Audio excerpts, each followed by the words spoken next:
Hello everyone, welcomes to Sanmarga classes. ತ್ರಿಭುಜಗಳು ಅಧ್ಯಾಯದ 19ನೇ ಪ್ರಶ್ನೆಯನ್ನ ಗಮನಿಸಿ.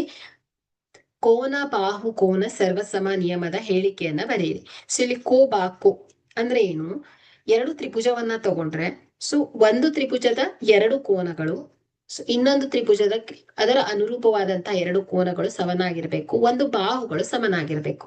ಓಕೆ, ಆಗ ನಾವೇನ್ ಹೇಳ್ತೇವೆ? ಕೋನ ಬಾಹು ಕೋನ ಸಿದ್ಧಾಂತದ ಪ್ರಕಾರ ಆ ಎರಡು ತ್ರಿಭುಜಗಳು ಸರ್ವಸಮ ತ್ರಿಭುಜಗಳು ಅಂತ ಹೇಳ್ತೇವೆ. ಸೊ ಹಾಗಾದ್ರೆ ಇಲ್ಲಿ ನಾವು ಇದನ್ನ ಯಾವ ರೀತಿ ವ್ಯಾಖ್ಯಾನಿಸಬಹುದು? ಒಂದು ತ್ರಿಭುಜದ ಎರಡು ಕೋನಗಳು, ಒಂದು ತ್ರಿಭುಜದ ಎರಡು ಕೋನಗಳು ಮತ್ತು ಇದು ಒಳಗೊಂಡಿರುವ ಬಾಹು ಮತ್ತೊಂದು ತ್ರಿಭುಜದ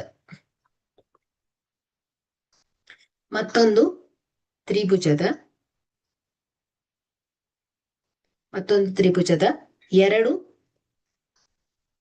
ಕೋನಗಳು ಮತ್ತು ಒಳಗೊಂಡಿರುವ ಬಾಹುವಿಗೆ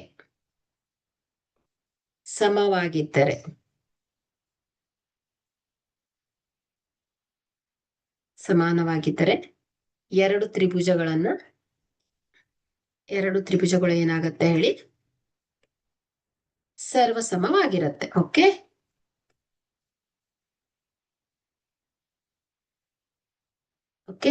ಥ್ಯಾಂಕ್ ಯು.